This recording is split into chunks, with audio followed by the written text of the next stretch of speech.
Pharrell Williams will join the cast of the animated version of Dr. Seuss The Grinch. The 45-year-old singer will be teaming up with Illumination and Universal Pictures once again to voice the role of narrator in the upcoming animated flick based on the 1957 tale by Dr. Seuss.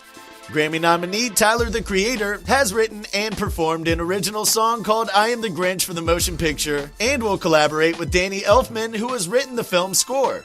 The 27-year-old rapper and the Oscar-nominated composer have also collaborated on a reimagined version of the classic Grinch theme, You're a Mean One. Benedict Cumberbatch will also star in the new film, with the 39-year-old actor lending his voice to the lead character in the animated movie, which is slated for a November 10, 2018 release. We're betting you loved that video. Wasn't it great? Well, like and subscribe to get even more.